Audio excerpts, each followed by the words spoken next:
Hi everyone, welcome back to my YouTube channel DSRL maths YouTube channel. ఈరోజు మనం 10వ తరగతి సంబంధించి 4 మార్కుల లెక్కల్ని ఈ యొక్క వీడియోలో డిస్కస్ చేద్దాం. ఆల్రెడీ ముందు వీడియోలో 1 మార్క్ సంబంధించి short answers, very short answers చెప్పడం జరిగింది, 1 మార్క్ అండ్ 2 మార్క్స్. ఈరోజు 4 మార్కుల లెక్కలు మనం చేయడానికి చూద్దాం. అయితే ఈ యొక్క ఎవరైనా సరే మొట్టమొదటిగా మన ఛానల్ చూస్తుంటే DSRL maths YouTube channel subscribe చేయండి. అదేవిధంగా బెల్ ఐకాన్ నొక్కి ఫర్ ఆల్ నొక్కండి. అదే కాకుండా 10వ తరగతి చదివిన విద్యార్థులందరికీ కూడా ఈ యొక్క వీడియో ఉపయోగకరం కాబట్టి 10వ తరగతి చదివిన విద్యార్థులందరికీ కూడా షేర్ చేయండి. అది ఆంధ్రప్రదేశ్ అవ్వచ్చు, తెలంగాణ అవ్వచ్చు, CBSE, ICSE, what ever it may be. ఈ 10వ తరగతి కాన్సెప్ట్ అంతా కూడా ఒకటే కాబట్టి మన ఉపయోగపడతాయి ఇవి. ఓకేనా? సో వీడియోలోకి వెళ్ళిపోదాం.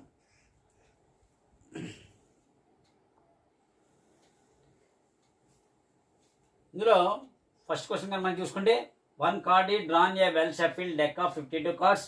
Find the probability of getting a king of black colour a red face card అడిగాడు. సో దీనికి 2 మార్క్స్, దానికి 2 మార్క్స్ అలాట్ చేయడం జరుగుతుంది. సో మాక్యువల్గా వెల్ డెక్ ఆఫ్ 52 కార్డ్స్ ఉంటాయి. అయితే 2 కలర్స్ ఉంటాయి, అందులో రెడ్ ఒకటి, బ్లాక్ ఒకటి. బ్లాక్లో క్లబ్, స్పేడ్. అలాగే రెడ్లో అయితే హార్ట్, డైమండ్. ఒక్కొక్క దాంట్లోనూ 13 వేసి ఉంటాయి, 13 into 4 52. So king of black colour అంటే మనకి క్లబ్ కింగ్ ఒకటి, మరొకటి స్పీడ్ కింగ్ ఒకటి ఉంటాయి. స్పీడ్ కింగ్ అంటే ఎన్ని ఉంటాయి? మొత్తం 2. సో మరి probability of an event formula ఏంటంటే number of favourable outcomes by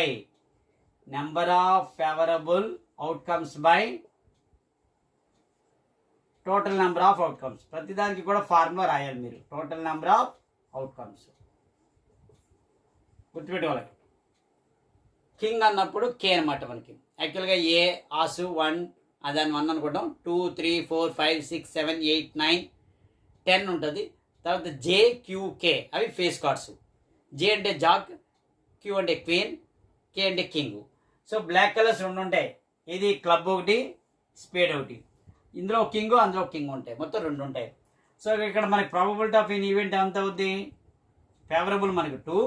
total number of out of cards మనకి ఇచ్చాడు 52 అని. 2/52. సో ఎంత అవుతుంది? ఇది 1/26. సో ఇలా వర్కింగ్ తోటి మీరు రాయాల్సి ఉంటుంది. ఓకేనా? అలాగే red face card. Face card అంటే ఏం చెప్పాను? మనకి యాక్చువల్గా ఫేస్ కార్డ్ ఉండాలి. మనకి యాక్చువల్గా ఒక కార్డ్స్ ఎలా ఉంటాయి? జే 2, 3, 4, 5, 6, 7, 8, 9, 10. ఈ జే, క్యూ, కే ఈ 3 కూడా మనకి ఫేస్ కార్డ్స్ అవుతాయి. అలా ఎన్ని ఉంటాయి? 4 ఉంటాయి కదా. ఏది? Club, spade, diamond, heart. So only red అడిగాడు కాబట్టి హార్ట్ కార్డ్స్, అలాగే డైమండ్ రెడ్ కలర్వి. అందులో కూడా జే, క్యూ, కే ఉంటాయి. మొత్తం ఎన్ని ఉంటాయి? 6 ఉంటాయి. మొత్తం అయితే టోటల్గా ఇంకోటి బ్లాక్ కూడా అడిగితే 6 అంటే 3 + 3 + 3 + 3 12. కానీ ఇక్కడ రెడ్ ఫేస్ కార్డ్ అడిగాడు కాబట్టి మొత్తం ఎన్ని ఉంటాయి? మొత్తం total number of face cards ఎన్ని వస్తాయి మనకి? ఇక్కడ 6 వస్తాయి. ఎందుకంటే 3 + 3, హార్ట్లో 3, జేక్యూకే, డైమండ్లో 3, జేక్యూకే. సో 6. టోటల్గా అయితే 12 అవుతాయి, 12. సో ఇక్కడ మనకి probability of any event formula రాసుకోవాలి. Number of favourable outcome, total number of outcomes రాస్తాం. ఇక్కడ మనకు వచ్చే ఫేవరబుల్ ఎన్ని? 6. ఇవి నెంబర్ ఆఫ్ ఫేస్ కార్డ్స్. ఏంటివి? Red face cards.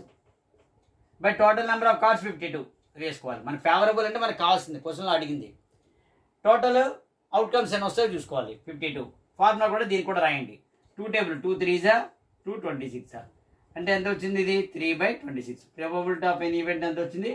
3/26. ఇందాక ఇచ్చింది 1/26 అవుతుంది. ఓకేనా? సో నెక్స్ట్ టైం చూద్దాం.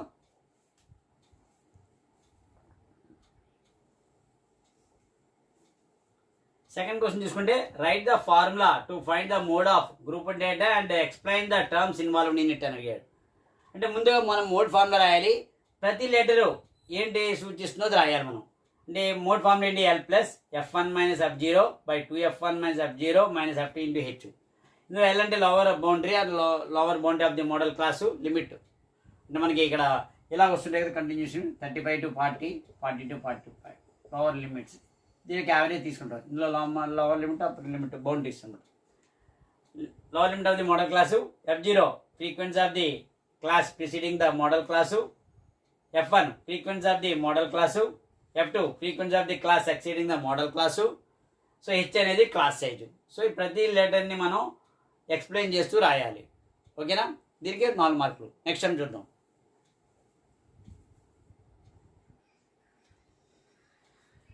థర్డ్ క్వశ్చన్ వచ్చా చూడండి. A solid is in the shape of cone standing on the hemisphere with both their radii being equal to 1 centimeter and the height of the cone is equal to its radius. Find the volume of solid in terms of pi అన్నాడు. అంటే ఇక diagram ఎవరైతే మనం diagram draw చేసాం, ముందు ఏం చేసాం, hemisphere draw చేసాం, దానిపైన కోను నిలబడేటట్టు. సో ఇందులో ఇది radius of the hemisphere, radius of the cone రెండు కూడా సేమ్ అవుతాయి, ఎందుకంటే సేమ్ బేస్ మీద నిలబడింది కాబట్టి. హైట్ కూడా రేడియస్ ఎంత అయితే ఉందో అది కూడా హైట్ అండ్ రేడియస్ ఈక్వల్ అంటున్నాడు. సో ఇక్కడ మనకి చూస్తే ఇది 1 సెంటీమీటర్ బోత్. సో ఇక్కడ మనం ఏం రాయాలి, 2 ఆబ్జెక్ట్స్ ఉన్నాయి కాబట్టి ఒకటి హెమిస్పియరు, మరొకటి ఏముంది కోను. ఈ రెండు కూడా మనం మెజర్మెంట్స్ రాసుకోండి. ముందు హెమిస్పియర్ అని రాసుకోండి. ఇక్కడ హెమిస్పియర్లో రేడియస్ ఎంత 1 సెంటీమీటర్. అలాగే నెక్స్ట్ ఏముంది, కోన్ ఉంది. కోన్ ఏముంది, radius is equal to 1 centimetre, height కూడా రేడియసే కాబట్టి దాని మెజర్మెంటే కాబట్టి 1 సెంటీమీటర్. సో సాలిడ్ యొక్క వాల్యూమ్ కావాలంటే volume of solid is equal to, ఇక్కడ ఏం రాయాలి, volume of hemisphere plus hemisphere యొక్క వాల్యూము, కోన్ యొక్క వాల్యూము రెండు యాడ్ చేసుకోవాలి. Volume of cone. సో ముందు ఫార్ములా తెలియాలి. హెమిస్పియర్ యొక్క వాల్యూమ్ ఫార్ములా ఏంటి, 2/3 πr³. అలాగే volume of cone the formula 1/3 πr²h. ఇక్కడ ఏంటవుతుంది, 2/3 పైన అలా ఉంచుకోమన్నాడు, ఎన్ టైమ్స్ ఆఫ్ పైలో అని చెప్పమన్నాడు. ఆర్ ఎంత, రేడియస్ 1, హెమిస్పియర్ 1. అలాగే కోన్కి వచ్చేసరికి 1/3 π, రేడియస్ కూడా 1, హెచ్ కూడా 1. సో ఇప్పుడు ఎంత అవుతుంది, 2/3 π ఇంటూ 1³ అంటే 1. ఇక్కడ 1/3 π ఇంటూ 1² అంటే 1. ఇప్పుడు చూడండి, ఇది 2/3 π ప్లస్ 1/3 π. ఈ రెండు కూడా సేమ్ బేస్లో ఉన్నాయి కాబట్టి 2/3 ప్లస్ 1/3 ఎంత అవుతుంది, 3/3 π. 3 క్యాన్సిల్ 1 π. సో ఆన్సర్ ఎంత అవుతుంది, π. క్యూబిక్ సెంటీమీటర్ అవుతుంది. సో ఈ విధంగా ఏదైనా రెండు కలిపిస్తున్నప్పుడు volume of the first object plus volume of the second object రెండు కలపాలి. ఓకేనా? That is the total volume of the solid అవుతుంది. నెక్స్ట్ టైం చూద్దాం.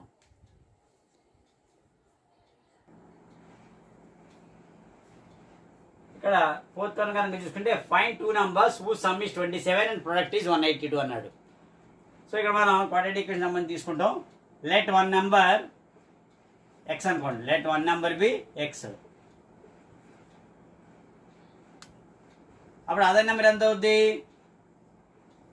టోటల్గా 27 కాబట్టి అదర్ నెంబరు 27 మైనస్ ఎక్స్ అవుతుంది, 27 మైనస్ ఎక్స్. సో ఇక్కడ ప్రొడక్ట్ ఎంత ఇచ్చారు, ఎందుకంటే ఇక్కడ మనకి సమ్ 27 ఇచ్చారు కాబట్టి ప్రొడక్ట్ ఎంత ఇచ్చారు, ప్రొడక్ట్ ఈజ్ ఈక్వల్ టు 182. అంటే X into 27 minus X is equal to, ఇది ఒక నెంబర్ ఇది ఒక నెంబర్, రెండు మల్టిప్లై చేయాలి, ఈజ్ ఈక్వల్ టు 182. మల్టిప్లై చేయండి, X into 27 X into X square is equal to 182. So ఇవన్నీ అటువైపు ట్రాన్స్పోజ్ చేయండి, ఎందుకంటే మైనస్ ఎక్స్ స్క్వేర్ ఉంది కాబట్టి పాజిటివ్ అవ్వాలంటే. 0 is equal to X square minus X square అటు వెళ్ళిపోయింది, మైనస్ 27x ప్లస్ 182. ఓకేనా? ఎందుకంటే మైనస్ ఎక్స్ స్క్వేర్ అటువైపు వెళ్తే ప్లస్ ఎక్స్ స్క్వేర్, 27x అటువైపు ట్రాన్స్పోజ్ అయితే minus 27 plus 182. So this is the factor, X square minus 27x plus 182 is equal to 0. So ఇప్పుడు 182ని ఎలా రాయొచ్చు మనం, ఫ్యాక్టరైజ్ చేయండి, 13 into 14. ఎందుకంటే యాడ్ చేస్తే మనం 27 రావాలి, 13 14 ఇప్పుడు 182. మల్టిప్లై చేయండి కావాలంటే మీకు, 14 into 13 3 4 12 1 4 4 1 182. సో దీన్ని మనం ఎలా తీసుకోవచ్చు, ఎక్స్ స్క్వేర్. ఇప్పుడు 13 14లో -1 రావాలి కాబట్టి -14 ప్లస్ 13 తీసుకోండి, so -1. So X square minus 14x plus 13x plus 182 is equal to 0. ఈ రెండో గ్రూప్ తీయండి, ఎక్స్ కామన్ తీయండి, ఎక్స్ మైనస్ 14 ప్లస్ 13 కామన్ తీయండి, X minus 14 is equal to 0.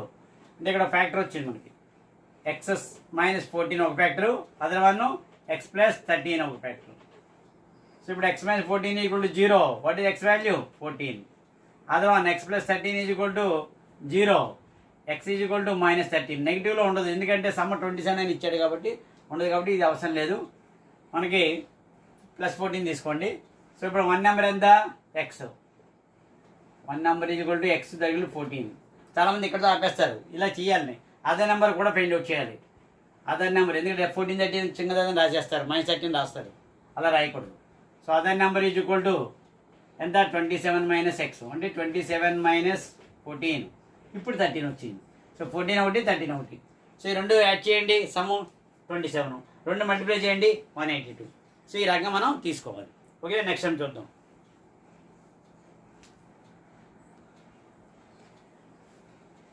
Find the sum of odd numbers between 0 and 50. అంటే arithmetic progression సంబంధించి ఇవ్వడం జరిగింది. So odd numbers ఎక్కడ ఉంటాయి? 0 నుంచి 50 అంటేను ఆడ్ నెంబర్స్ ఉండేవి మనకి 1, 3, 5, 7, లాస్ట్లో 49. సో ఇందులో ఎన్ని ఉన్నాయో మనకు తెలియదు. ముందు n వాల్యూ ఫైండ్ అవుట్ చేయాలి. సో ఇక్కడ రాయండి, an is equal to a plus n - 1 into d. So ముందు how many numbers are there, how many odd numbers are there between 0 and 50 మనం ఫైండ్ అవుట్ చేయాలి. అంటే 1 to 49 మధ్యలో మనం చేసుకోవాలి. సో ఇక్కడ ఏం చేయాలి? ఏఎన్ ఎంత? మనం పైన లాస్ట్ టర్మ్ అనమాట ఇది. ఏఎన్ అంటే last term 49. A value? First term 1, n -1. Common difference అన్నప్పుడు a2 - a1 చేయాలి. సెకండ్ టర్మ్ ఎంత? 3 - 1, that is equal to 2. So 2 రాసుకోవాలి. 49 ఈజ్ ఈక్వల్ టు 1 ప్లస్ 2తో మల్టిప్లై చేయండి, 2 × n, 2n - 2. 49 is equal to 2n - 1. So -1 ఇటు transpose చేయండి. అప్పుడు ఎంత అవుతుంది? 49 + 1 is equal to 2n. 50 is equal to 2n. So 50/2 is equal to n. So n value ఎంత? 25. అంటే మనకి ఆడ్ నెంబర్స్ 0 to 50 అవ్వచ్చు, లేదా 1 to 49. అంటే ఈ ఆడ్ నెంబర్స్ ఎన్ని ఉంటాయి? 0 to 50 25 ఉంటాయి. సో ఇప్పుడు మనం వాళ్ళు అడిగింది ఏంటి అడిగారు? సమ్ అడిగారు. సో ఎస్ఎన్ మనం ఫైండ్ అవుట్ చేయాలి. ఇప్పుడు ఏని ఫైండ్ అవుట్ చేసాం, ఇప్పుడు ఎస్ఎన్ ఫార్ములా ఏంటి మనకి? n/2 into 2a plus n - 1 into d. ఇది ఎస్ఎన్ ఫార్ములా. సో ఇందులో ఎన్ని ఉన్నాయి మనకి టర్మ్స్? 25. 25/2. 2 ఇంటూ వాట్ ఇది? A common first term 1. n ఎన్ని ఉన్నాయి? 25. 25 - 1. కామన్ డిఫరెన్స్ ఎంత ఉంది? డిఫరెన్స్ 2. సో 25/2. 2 1 జా 2 ప్లస్ ఇది 24 ఇంటూ 2. 25 - 1 ఎంత? 24. 25/2. సో 25/2. 2 ప్లస్ 24 2 జా 48. So 25/2 into 50. 50. 2 1 జా 2 25 జా 25 ఇంటూ 25 అమ్మచ్చు 625. సో ఇది total of the some of odd numbers between 0 and 50 ఎంత వచ్చింది మనకి? 625. యాక్చువల్గా డైరెక్ట్ బిట్స్లో ఇస్తే n² ఫామ్లో వాడేయచ్చు. 25 ఉంటాయి కాబట్టి 25 ఇంటూ 25 625 అని. ఓకే, నెక్స్ట్ టైం చూద్దాం.